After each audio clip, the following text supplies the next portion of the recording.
tight. Ladies and gentlemen, welcome to the Ross Patterson Revolution!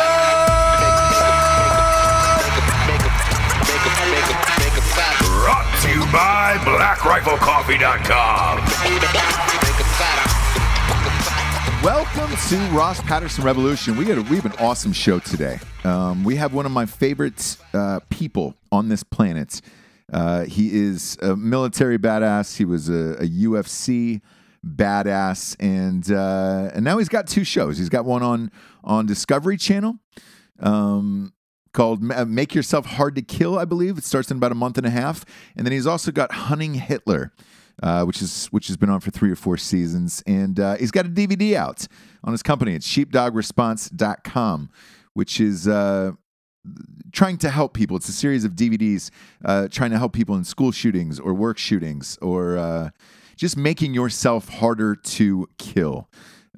It's a mantra that he lives by. And it's truly one of these guys who he is about that life. He can kill you 6 ways from fucking Sunday and not even blink about it.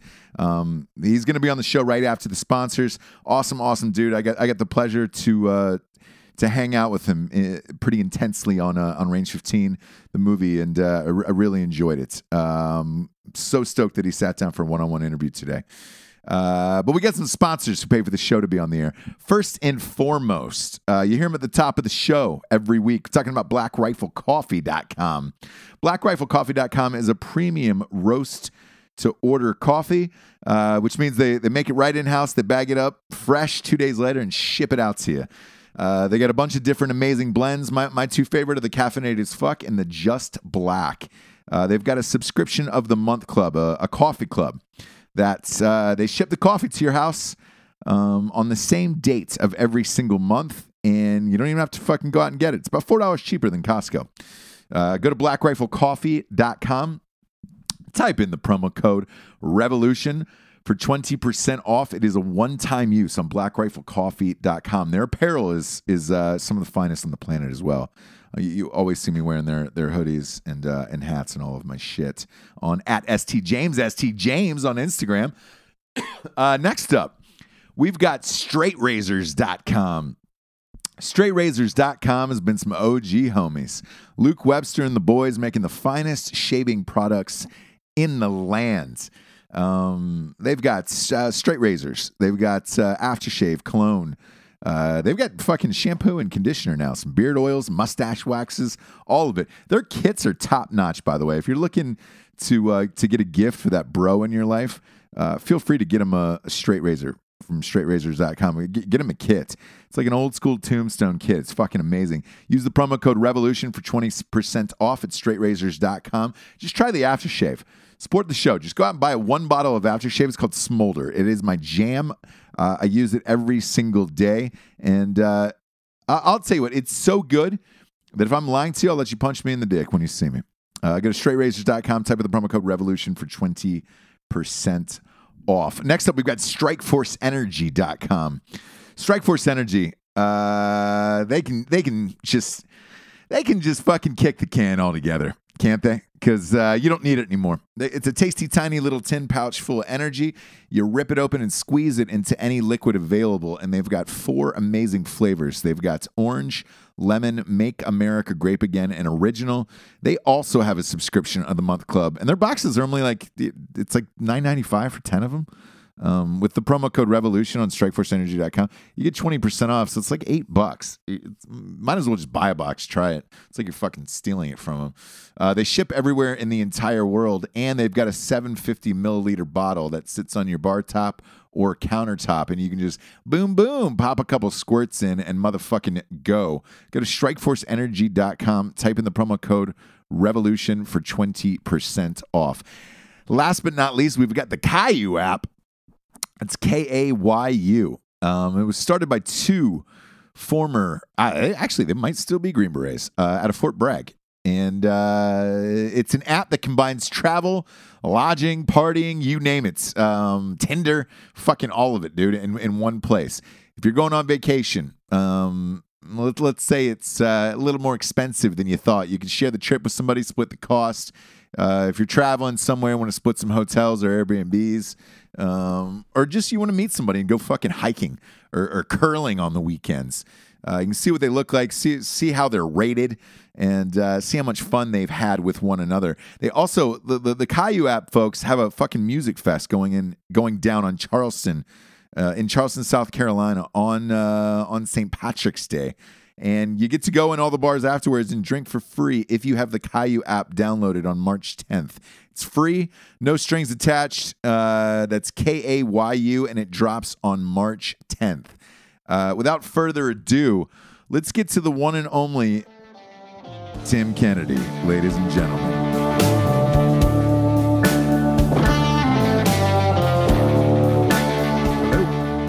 Ross, Tim Kennedy. Tim Kennedy, how are you, buddy? I am swell. How are you doing? I'm awesome, man. I'm awesome. Well, Yeah. Look, welcome to Ross Patterson Revolution. Does this mean we're overthrowing the government? We are. This is the day, Tim, that you've been waiting for your entire life. We're overthrowing the government. I know that you're like a funny guy, but I'm not joking. If I'm ready, man. Let's do this. You're always ready. And when Jesse called me from Sheepdog Response and was like, "Hey, man, I'd really like Tim to come on the show and have a one-on-one," I was like, you know what? I would love to do a one-on-one with Tim. You're literally the most fascinating guy on the planet to me. When you say one-on-one, what does that mean? Yeah, that means we're getting real gay tonight, Tim. Okay. We're getting real gay tonight. Yeah, I'm totally down for whatever. No, it's probably not what you expect it to be. I genuinely think you're one of the most fascinating guys on the planet. I follow your Instagram and I've followed your career. To me personally, you're the only guy who gets up and tries to make themselves a better person every single day. Would you say that's an accurate assessment? Yeah, yes, but man, I started really low though. So I got a lot of ground to make up. Like if I was born Kobe Bryant, I'd wake up and be like, all right, I'm not going to do anything today. Or if I was Tiger Woods, I'd be like, you know what? I'm going to go find a really hot white chick, and then I'm going to crash my Mercedes, and then I'm going to hook up with my maid. Because I could do that. Yeah. I got all sorts of talent. I don't have that talent. So that leaves me with one option, Ross. That's to either go back to gay porn or try to get slightly better, Yeah, but you do everything. Like, I think in the last 2 months alone, it appeared as if you were on a fishing boat out in the middle of the Alaska or something like that. Yeah, that's definitely accurate. Yep, I like fishing, and I like Alaska, and I like fishing in Alaska. You know what though, man? I make a lot of really bad decisions. So before we get into what I've been up to, I think we should just preface this with if there were a dare program, I'd be like, dare not to be like Tim. Make better decisions in life so you do not have to be I know the number of times, and I count them on my hands, the number of times that I've actually been truly hypothermic. And that's dumb. That's dumb. That sounds stupid to me. Yeah, real dumb. Like when I saw you in that water a few weeks ago on your Instagram, it appeared to be Alaska. What the hell were you doing in that water?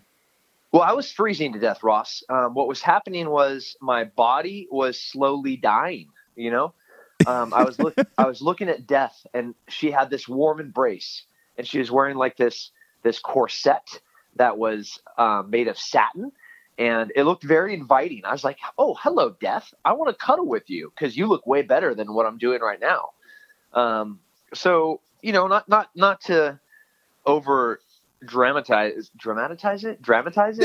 Yeah, dramatize it. That's fine. That'll work. Like what they did in the Oscars last night. Where they make everything bigger than it seems. Yeah, boy. That's not what I want to do. What I'm trying to do is I should have just, been a golfer. Well, let's start. Where are you from originally? Podunkville, Central California. Are you really like Bakersfield, somewhere in there? On the coast, though, Central Coast. Okay. Yeah, I hate everybody from Bakersfield and Fresno because they would come to my beaches and and be like, hey, you know, what's up? We're from the Central Coast. I was like, no, you're from the Central Valley and I hate you. Take your socks that are pulled up to your knees and your black shorts and your white tank tops and get back in your Hondas and go back to the Valley. Yeah, get the fuck off my beach. Yeah. Did you enjoy it growing up out there? Yeah, yes and no. Yes, in the sense that it's really weird because every time I tell somebody I'm from California, especially in like the special operations community, they're like from Hollywood or like you're a surfer. You know, like do you know? Yeah.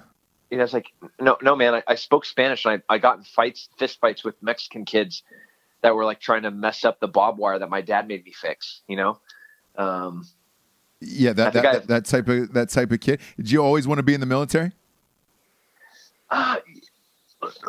So I have like my kindergarten book, and it's like I want to be a fighter pilot and a firefighter, and I wanted to be like a sniper, and like an airborne firefighter. I didn't know that was a thing when I was 4.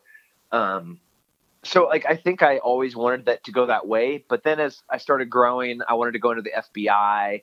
And then I wanted to be like Clarence Starling, you know, from Silence of the Lambs, sure. And like go and try and catch silic. I mean, Clarence Starling was a woman. I obviously have a penis, so I didn't want to do that. But I wanted to be like the male version of her, just like bigger and tougher and smarter. But I wasn't any of those things. Anything is possible. You can get that penis lopped off at any moment in your life, Tim. Just know that. Well, not back then. That wasn't really an option. Now, yeah, I mean, sky's the limit. You know, penis, no penis, whatever. Did you end up going to college, or did you just go straight to the military out of that? Yeah, no. So I finished my undergrad, and I was in the middle of grad school when 9/11 happened. And where at, by the way? Where'd you go for undergrad and grad and all that stuff? I started at Cuesta College, and then went to Allen Hancock, and then went from Allen Hancock to Columbia, and then Columbia to Cal Poly, and I was doing grad school on September 11th, working an internship, and that was the beginning of the end. Oh, gotcha. And that day set forward, you were like, I'm joining the military. Yeah. I was at the recruiter's office on 9/11. Oh, no shit. Like you were that guy who were like, hey, I'm so pissed off I can't even finish the day out. I'm going to sign up today. Yeah, but again, let's not I don't want to misuse this word again, to over dramatize it. Sure. Because there was like 2,000 people in line in front of me. So even though it's like, oh yeah, you're one of those guys. Yeah, but I was like one of thousands, and I was way back in the line because there were a whole bunch of guys that were like way more badass than me that were way ahead of the line. And I didn't even get to talk to anybody that day. I just stood in line for like 9 hours. Really? Yeah. It's funny you mentioned that. I did not think that it was that quick that everybody was like, I want to join the military today. Because I look around at these recruiting centers, and there's, you know, maybe 2 or 3 guys in there tops. So there was thousands on that day, huh? Thousands. Like it went around the shopping center, and I mean, you got like, I think people forget. Remember what happened in Pearl Harbor? Yeah. Yeah. Right. Yeah. And then we dropped some goddamn nukes, 2 of them. Yeah. On like regular cities. We have straight up forgot how badass this country is. Yeah, I get it. Like, you know, trans this, or, you know, Black Lives Matter this, or white cops matter, or whatever is new trending for something hashtag. I hate all of those things. All I like is America. And every once in a while you get a little glimpse at who we are at our core. And I'm not talking about the fringe 1% that's on CNN or Fox or all the bull crap that's on every single one of those stupid stations. A real glimpse. And that's when somebody flies some planes into a building, and then the whole entire country steps up and is like, I don't know who did this, but whoever it is, we're going to kill you and everyone you know. Right. Yeah. It was a fucking crazy time. How old were you at 9/11 at that point? Maturity wise, or like actual age? Yeah. I was 21. Okay. 20. No, it's 20. That's 20. You were 20 years old. And what was your parents' decision like when you came home and you were like, hey, mom and dad, this is what I'm going to do? Man. So I had a couple of girls pregnant at that time, and 2 at the same time. Yeah. And I was pretty much the biggest wasted potential ever. You know, like a collegiate athlete. Obviously, I was 20 and already in grad school. So I was, you know, I'd already been to the police academy. I'd already been to the fire academy, you know, honor graduate, you know, 4.0 GPA, ranked top 10 in the world as a fighter at the time. And I was just too stupid to make one right decision in my life. So I think when I was like, hey, Mom, I'm going to be, you know, a Special Forces Navy SEAL Green Beret sniper. It was just almost like a placating smile and a nod, like, okay, you know, let's see about this. Right. Right. And when you got there, was it harder than you thought? Or was it exactly like, oh shit, this is crazy as I thought it was going to be? I loved everything about it. That's great, man. There's only one other person I've talked to that said the exact same thing, and it was Matt Best, ironically. Yeah, we're kind of cut from the same stupid cloth, you know? You're like, man, look at that shirt. That's a ratty, disgusting T-shirt that probably has AIDS on it. Oh, and that's the cloth that Tim and Matt were made from. Yeah, like, exactly. But to a man, like everybody amongst our friends is always like, dude, Tim is the biggest badass. We had Tyler Gray on the other day. They said Tim and Tyler Gray are way beyond me, like as far as badassery level. Yes. I think we just have to keep revisiting how stupid I am, Ross. You know, if I'm just too dumb to quit, or too dumb to know when I'm not going to be able to do it. So then I just keep going, and then something luckily goes my way, and I achieve something. Otherwise, I'd be in purgatory. You know, I was just continuing to try to do something that never gets done. The only difference between purgatory and Tim's real life is occasionally something outside of my control assists me in doing something, and then voila, you know, I fight for a world title, or you know, I don't get AIDS and I don't die. How long were you in the military for? Total years? I am at 15 years this coming January. Hoorah! Wow, and you're still in. Oh yeah, God bless America. Yeah, I did not know that, because my first interaction with the whole Tim Kennedy phenomenon was I was in El Paso, Texas, with Matt and those guys, helping them rewrite that script, and we went to a Buffalo Wild Wings on base to watch you fight. So that was my first introduction of you. That was when the guy didn't get off the stool. Oh man, that was a really bad fight. I still think to this day you got fucking robbed. I'm sure you do too, but yeah, that's a perfect one of those examples where like things didn't go my way, and I would have just kept fighting for forever. You know, but like that's normal life, and that's what I think it would be like for me for forever. But had things actually gone properly, and the ref was like, oh my goodness, the bell sounded and this guy didn't answer the bell, yay, Tim wins a fight, and then he's going to go fight for the world title for the third time, which I lost the first two times. BTW. That's what the cool kids say, by the way. Yeah, that's on all the texts next to an eggplant these days. By the way, emoji dick pic. Yeah.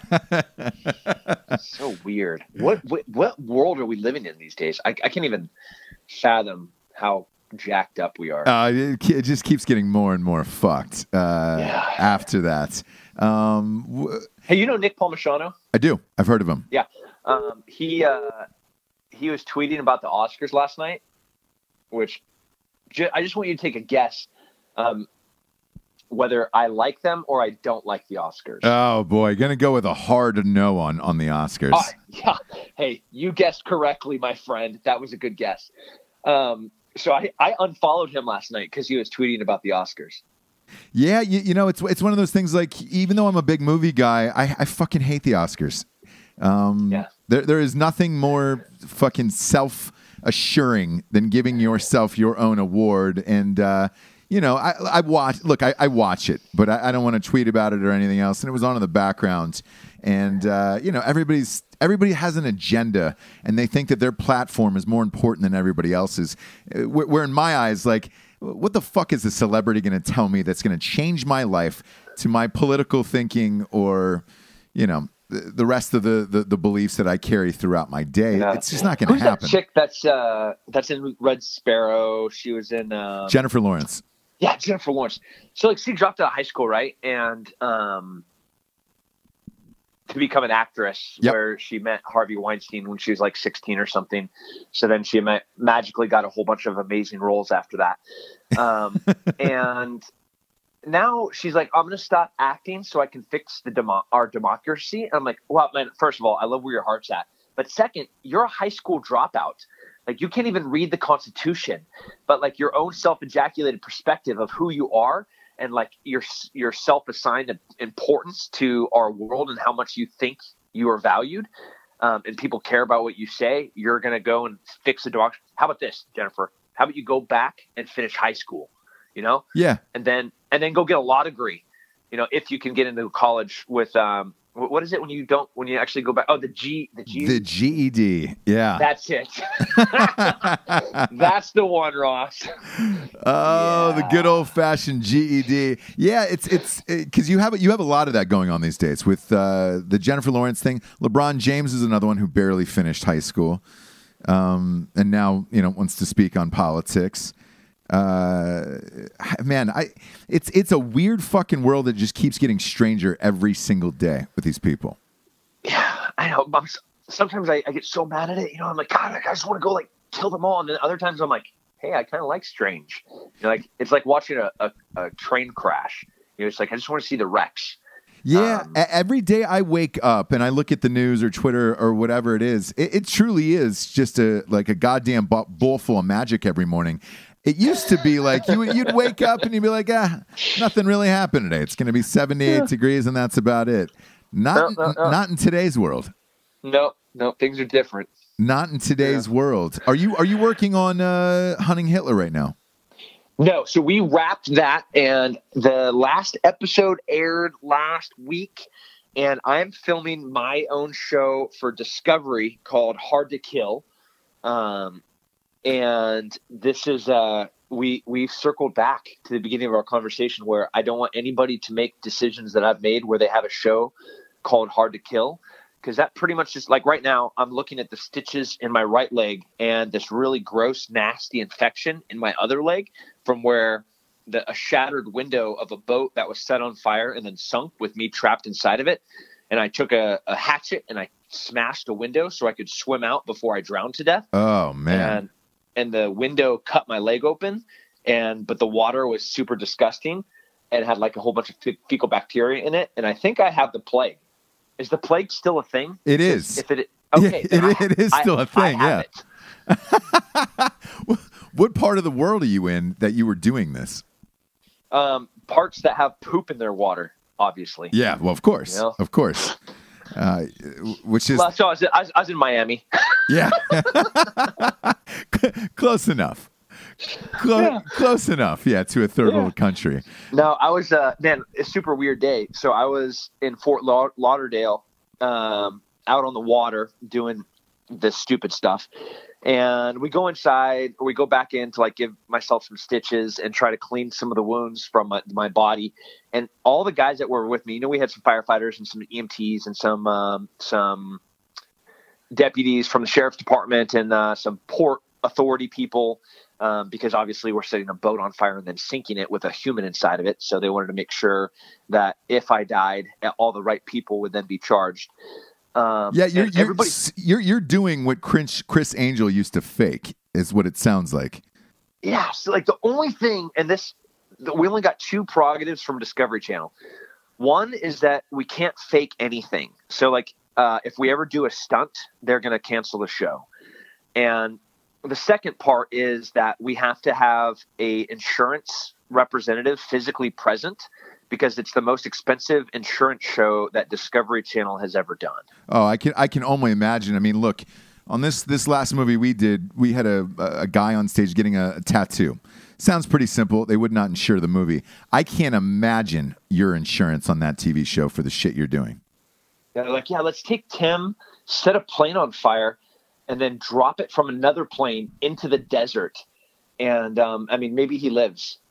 Can we insure that? I mean, that's no joke how these conversations go. Oh, I bet. And then the insurance company pretty much just deletes the email and pretends they didn't get it. Exactly. Has there anything been so dangerous that you said no to?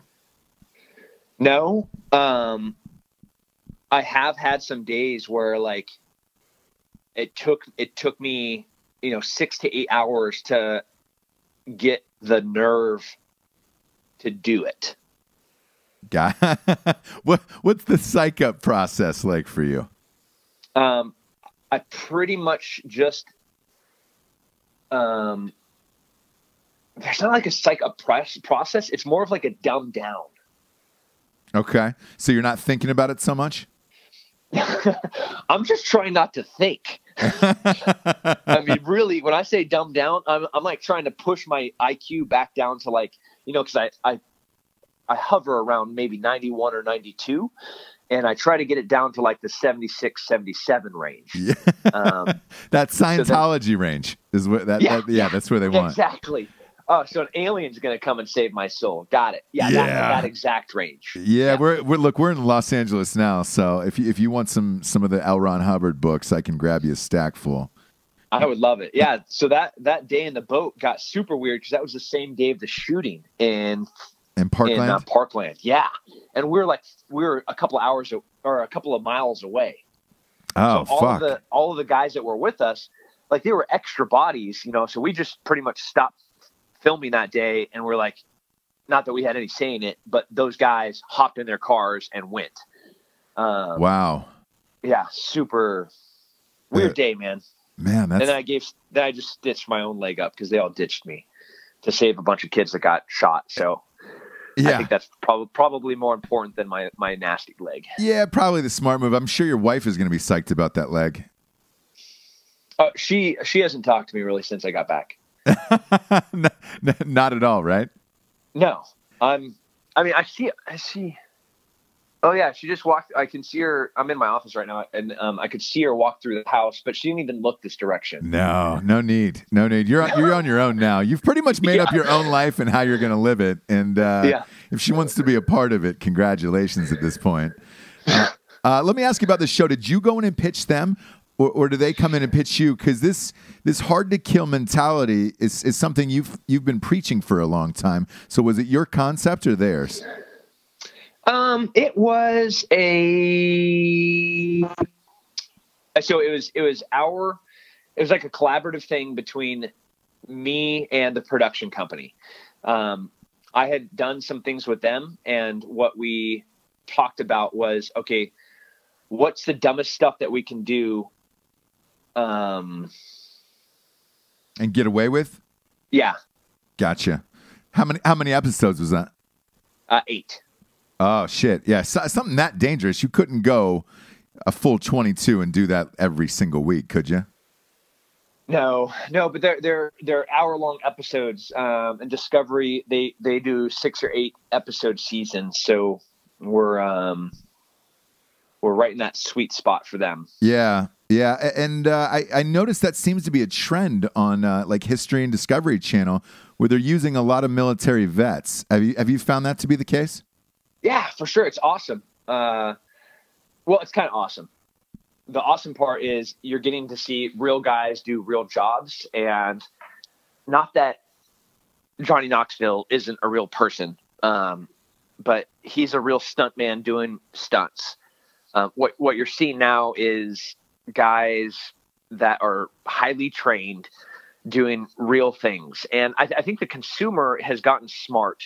They have wisened up to the charades, and they know when it's BS. They know when it's, oh man, there's a cable there, or, oh, I know how they did this, or, oh, there's a safety diver around the corner. There's always something. I think just the consumer now, the average person that is watching television is a little bit savvy to what they got away with for the first 10 years of reality television. Right. And I think that's the case as well, where you see so much behind the scenes. I feel like people know more about the process of what it takes to get this type of stuff done now, and they're not really impressed unless somebody's really throwing themselves off a roof or lighting a boat on fire. Like I feel like the bar's been raised so high that if you're going to impress an audience, you almost have to die every week. Yeah, and they also need to, like the audience is going to frequently see the inside of my body on the outside of my body, and there's no hiding that. You're like, oh, look, Tim's bloody again. And that's blood because this is gross. Okay. Yep. So that's what it looks like when the flesh on the back of Tim's lat has been burnt off. Interesting. That's disgusting. Yeah, and I feel like you've been bloody a lot in your life. I feel like you're always bleeding somewhere, whether it be fighting or working on these shows. I feel like there's always blood coming out of you at some point. I love, I'm walking around somewhere and it's like somebody does that double take and they're trying to figure out where they recognize my face from. Like, did I get in a fight with him in high school? Because he looks like an idiot that would get in a lot of fights. And then they're like, hey, do I know you? And I was like, well, just imagine me mostly naked and covered in my own blood. And they sit there for a second. They're like, oh, I got it. Yeah. And that's just a really horrible reality that, man, I'm stupid. Yeah. Look, but for as rough and tumble as you get, like, you're fucking covered in mud, or, diving in the waters. A lot of people don't know this. You're one of the best dressed men I've seen in a non-gay way. I'm going to say that. I have been without for so long. I really like food. I really like good coffee. I really like looking sharp. Because when I can't, which is the vast majority of the time, I pretty much just have to wear what the thing I'm doing dictates me to wear. Not that I don't look great in a flight suit. That's Nomex, fireproof. But it doesn't really bring out and it doesn't accentuate my curves. Right. Yeah. All your suits seem to be tailored. Like your clothes look like they fit to a T every time I see you. And I'm like, fuck, that guy's a great looking, sharp dressed man. Yeah, if you're going to have a suit, whatever you pay for your suit, you should pay for that same amount in a tailor. I live by that. Just like if I'm going to buy a $2,000 gun, I'm going to have at least a $2,000 scope on it. And it's kind of in that same vein of you're only as good as your tailor. Right. And I have a good tailor. Yeah. Now you got a fantastic tailor. I have a big ass. That's a problem. Wait, but you're fucking working out every goddamn second of the day. It seems like you consistently stay shredded. Like, because a lot of people ask this all the time. They're like, "Man, I don't understand why Tim stopped fighting. He looks like he's in the best shape of his life." Yeah, this is just I'm going to be this way until I die. Because if I don't stay this way, I'm going to die really, really young. Well, and why do you think that is? Because I will drown in a boat, or the plane, when it crashes in the desert, I won't be able to physically tear the cockpit open, and then I'll burn alive. Yeah. It's just like the nature of my occupation. I'm going to be in some country in North Africa in body armor, trying to find some Boko Haram assholes. And they're going to ambush us like they just did to those guys in Niger. And I'm going to be running, and then I'm going to get tired, and then I'm going to be tired, and then they're going to shoot me, and then they're going to hang my body on television, and everyone on Al Jazeera is going to see it. So I don't want that. So I'm just going to keep working out instead. I think that's just a way better option, personally. If I was like, okay, here's being skinned alive, and then here's me not dying because I'm in shape, I'll stay within shape. Right. How much are you away? Because it seems like you're always traveling. How much do you actually spend at home? Oh, wow. That's a weird question. So home, I got here yesterday and I leave on Thursday, and then I will be back in May. Wow. And does your wife and kids and all that stuff come with you, or? My wife, let's see. Yeah, it's a tricky thing these days, man.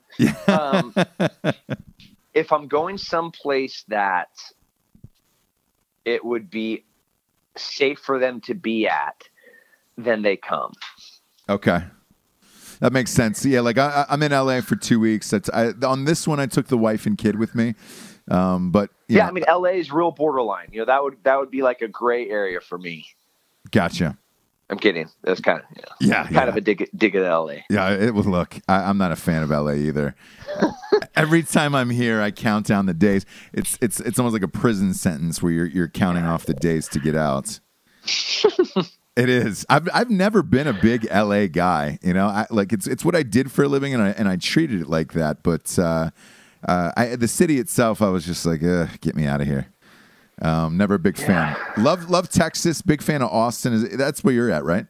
Yeah. That's Austin's one of the greatest cities on the planet. I proposed to my wife in Austin. Oh, that's a great place. Man, it is just really.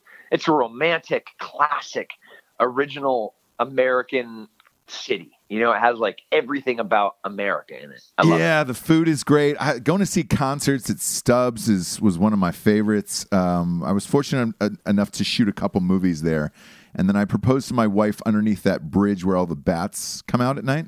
Oh, nice! Yeah. Nicely done. Yeah. So I'm a huge fan of Austin, and then all the Black Rifle Coffee guys are moving to San Antonio here in the next month. So I'll be back and forth, but I love Austin more than life. Yeah, they're going to be like in North San Antonio, right? I believe, but I don't know San Antonio that well. Only been there maybe once or twice, passing through the airport. I haven't spent any real time in that city. San Antonio is not horrible. I don't like Houston at all. No, I was just in Houston 2 weeks ago. Yeah. Dallas is okay. Fort Worth is a little bit better than Dallas, but San Antonio, besides the huge military community there, and there's a lot of, it's like, it's pretty American, also a pretty American city. Yeah. Mexican American city. Pretty awesome. Yeah, it's what I heard. I know, like, for Drinking Bros and the fan base and all that stuff, San Antonio always comes up as the number one city. For sure. Like I hope it means I get to see Evan and Matt and you a little bit more. For sure. Yeah, you'll be seeing a ton of us because we're going to do some live shows, a lot in Austin, and then Austin's a hotbed for activities as far as music goes, tech world, film. So we'll be in and out a lot. I wish they would have moved to Austin, to be honest with you. Me too. They were looking at places here. It's just so expensive in Austin. Real estate's gotten crazy there. Yeah, like I bought my house it has increased in value in 6 years 1,000%. Wow, that's kind of dumb. Yeah, and we have really, really high property taxes, which keeps inflation of property values low intentionally. So we have intentionally high property because there's no income tax here, which is awesome. By the way. Gotcha. So they have high property tax to try to keep the property values not in the California bubble of the market like happened in 2006. This is more of like a even, but still, even with that, it got down. Yeah. Are you a Trump guy, by the way? I did not vote for him. Did you vote at all in the election? I did. You voted for Hillary? I did not. Okay. No, Rand Paul was my guy. All right. Was that a write-in? Yeah. Gotcha. A lot of people like Rand Paul. Why doesn't he make a serious run, you think? He has too much of an independent libertarian voice and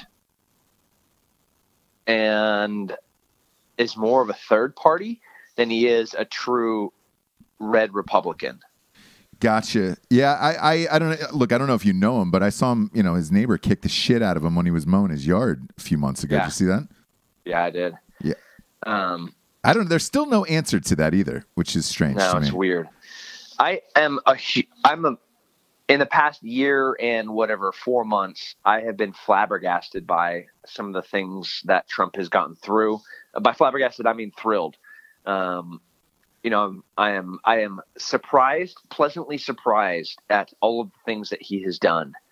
And they have made me very happy. Same. And I had this conversation. Kevin Sorbo came on the other day, and we were talking about how Trump's doing.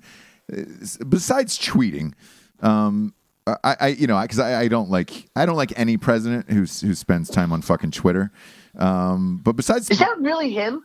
Yes, it is really him, actually. Then that's really dumb. Yeah. Yeah, and Okay, go on. Sorry. I don't know why, because usually it's controlled by somebody. Like, I remember when Obama was in office, that was the first time Twitter was really a thing. And he had people that ran it. Trump does not. He does that by hand, and he keeps weird hours. He doesn't sleep a lot. So he's, bombing away tweets at 2 a.m. up until 6 a.m. where you're just like, shit, man, how are you still up right now? But that being said, besides the tweeting, I think he's doing a pretty good job. And almost, everything he's run on, he's at least attempted to do so far. Whether or not it's passed or not is, a different story. But so far, so good on him. I'm all right on Trump. Man, that tax bill alone, I was like pumping my fist in the air. As an entrepreneur of a couple of businesses, I was like, hell yeah.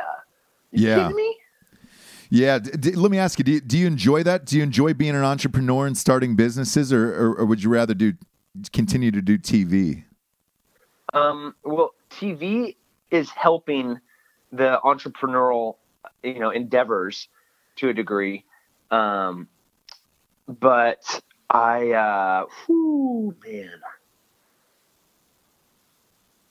Because that's a tough one, right? Like, yeah, I don't know if I'd wish being an entrepreneur on my worst enemy. It's the worst, isn't it? It's the fucking. Yeah. I own my own production company. It sucks. You get sued all the time.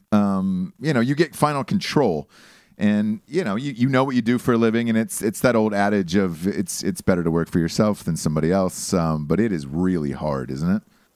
It's just takes it out of you, Every single day. Whereas TV, you show up, they got food for you, they're putting makeup on you. It's a nice thing. Not for the shows you're doing, but for the shows I was, for sure. No, I get there and they're like, all right, here's your paramedic for the next 12 hours.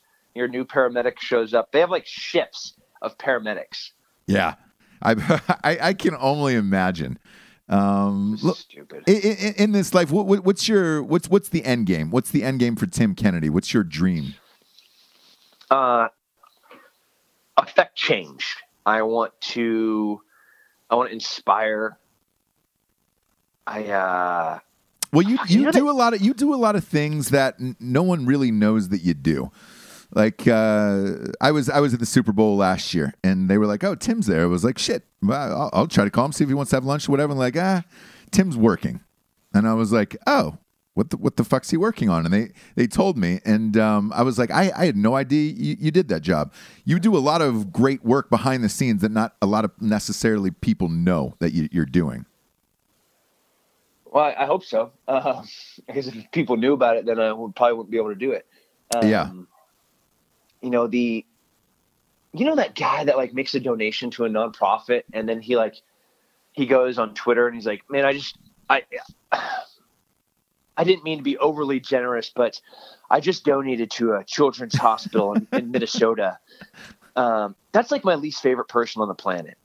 And then there's that poor Mexican guy at that same hospital that just goes and volunteers his time, and he goes and spends like 4 or 6 hours scrubbing the fucking floors.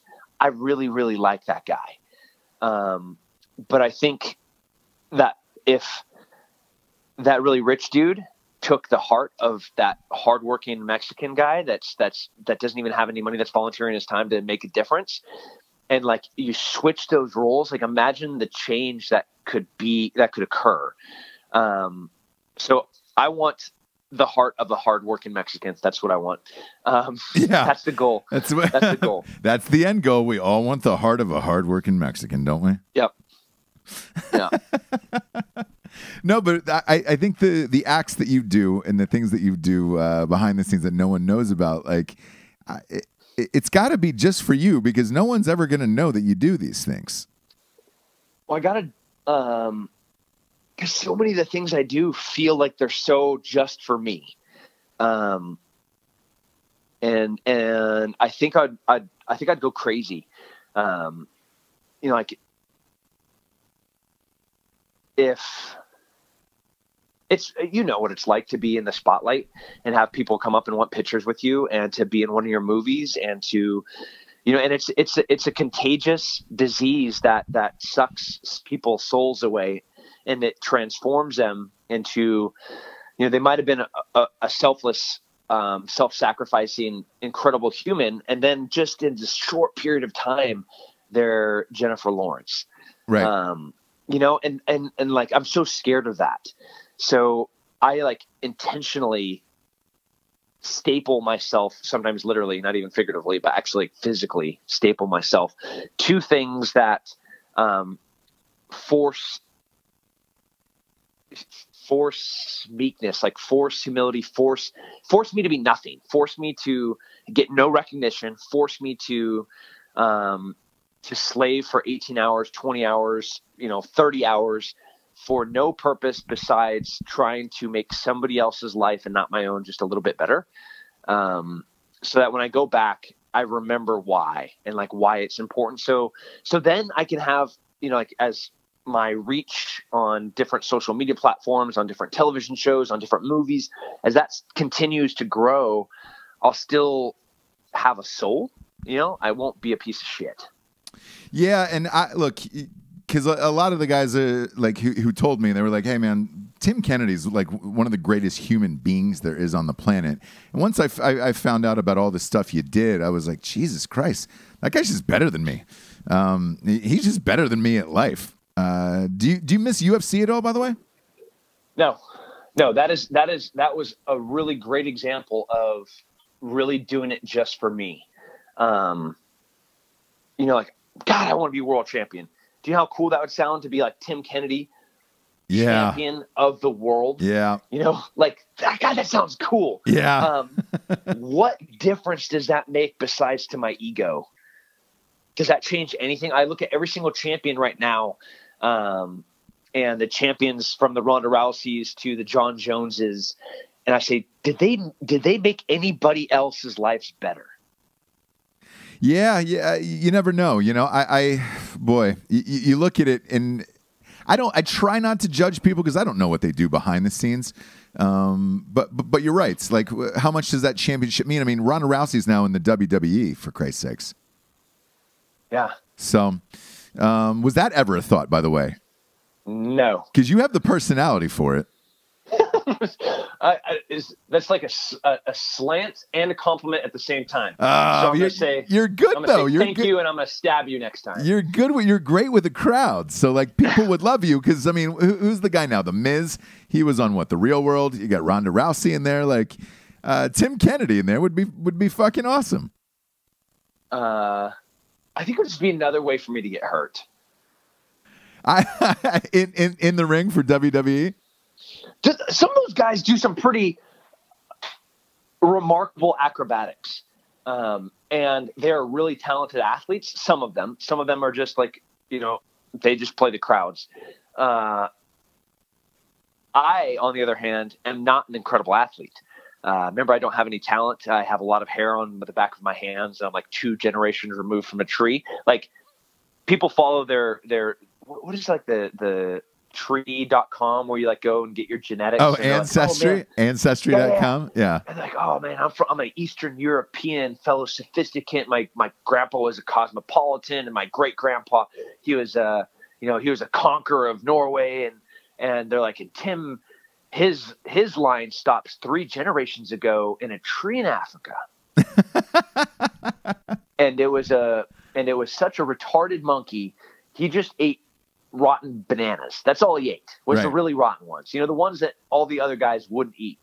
Like that's pretty much where Ancestry.com leads me to. So I don't want to look into that. Yeah. Let me ask you, do you still watch the fights? Did you watch that Cyborg fight? No. You're done with that, huh? No. I never watch the fights. The only time I will watch fights is if a friend of mine is fighting, and I'm not watching him win or lose. I'm watching to see if they get hurt. Gotcha. That will make me sad. Yeah. Has anybody asked you to come back and coach at all? Yeah, man. I still train 12, 14 times a week. And so I'm still in the gym. I'm still kickboxing. I'm still grappling. I'm still training, as if I have a fight in 2 months, like that's what it looks like training wise.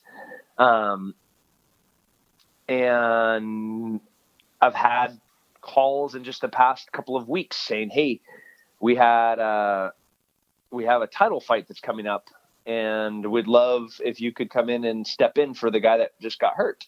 Right. And I swear to God, it doesn't even I don't think about it for what's smaller than a nanosecond. Boy, you're really splitting hairs there. A millisecond, maybe? I don't know.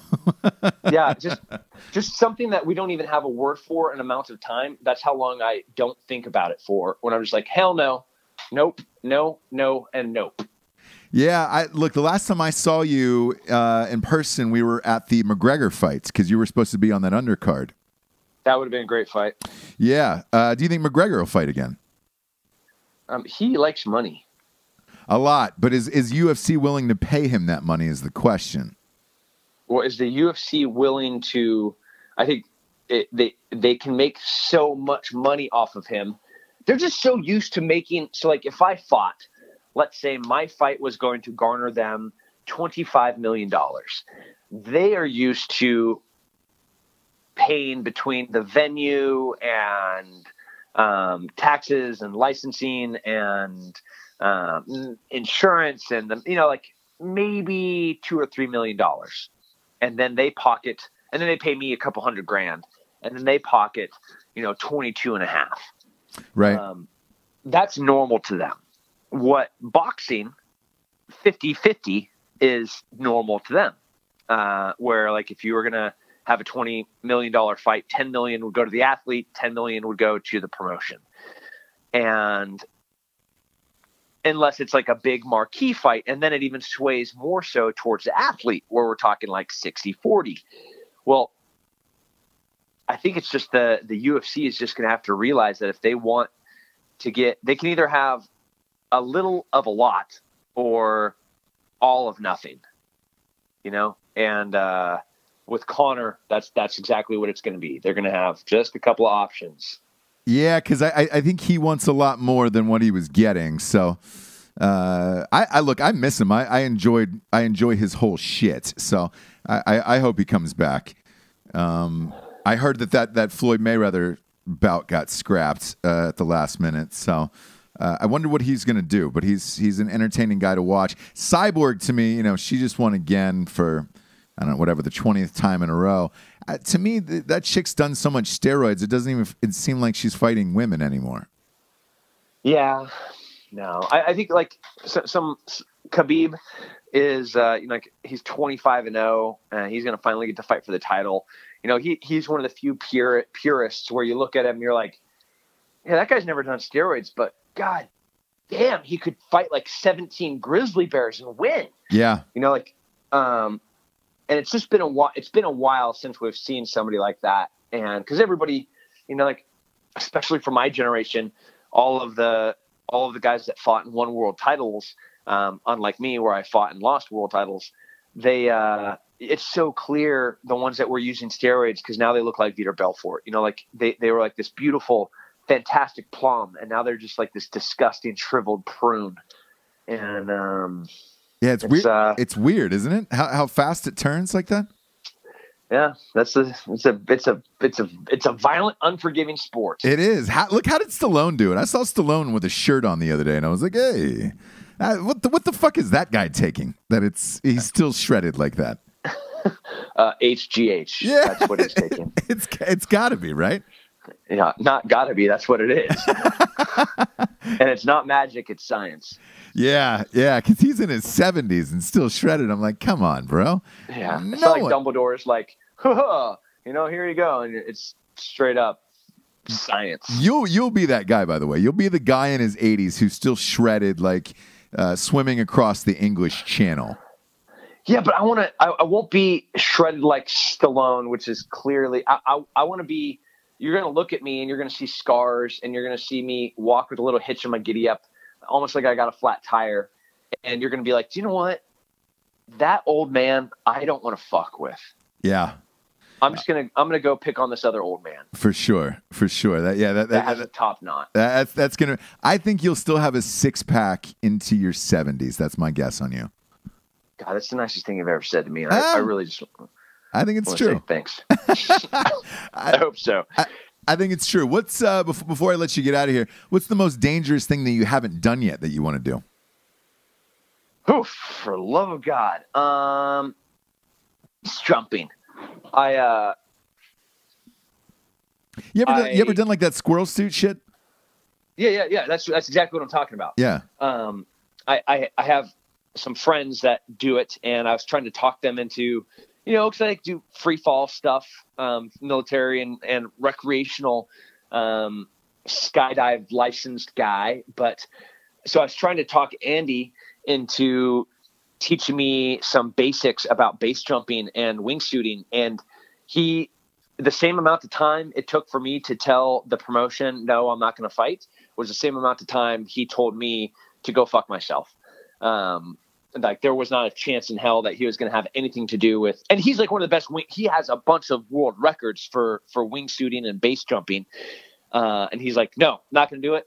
Not like, I can't even count the number of friends that I've lost doing this, and I'll have nothing to do with in getting you killed. And obviously you're a self-destructive human that is trying to kill himself in some way. So have you done it yet? No, I will find a way.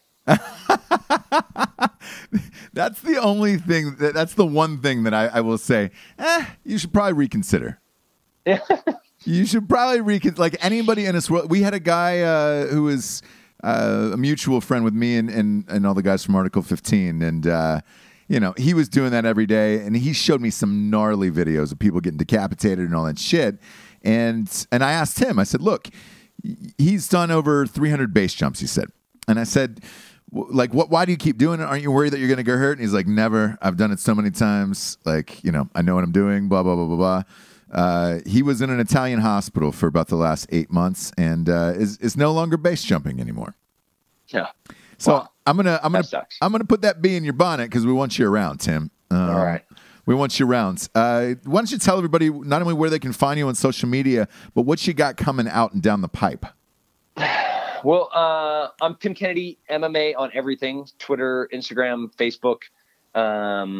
And so that's where you can find me. I try to be pretty accessible. Discovery Channel is my show coming out in probably a month and a half to 2 months. And that is just, it's called Hard to Kill. And I'm going and paying homage to some of the most badass people that have ever done the hardest jobs ever. Like it's not me being hard to kill, by the way. It's these other people that actually lived through the things that I'm trying to replicate. Gotcha. Yeah. They're the badasses. And like one of the things I'm super proud of right now is while I was in Florida for that filming, when the shooting happened, was the same week that we were there releasing an active shooter course. It's a DVD on what to do if somebody comes and tries to murder you and the rest of your classmates, or you and the rest of your work colleagues, or you and insert anybody. It's like what you should do. And it's a sheepdog response active shooter course. And that just came out last week. And where can people buy that? You get that on Sheepdog Response. So you can go to sheepdogresponse.com or the sheepdogrespancestore.com, or I think if you go to any of my social media right now and click on the link, I really don't like people that go and kill innocent people. So you can just pretty much click on any of my links and it's going to bring you to something that teaches you how not to get murdered by an asshole. That's awesome. That's awesome. Well, look, those DVDs are they couldn't be more relevant than they are today. Tim Kennedy, you're one of the most impressive human beings I've ever met and ever had a chance to work with. I appreciate you stopping by Ross Patterson Revolution today. Man, love talking to you. Anytime, anywhere, I'm at your disposal for anything you ever need. I appreciate it. Look, I keep trying to get the guys to do Rescue 16. Oh, no.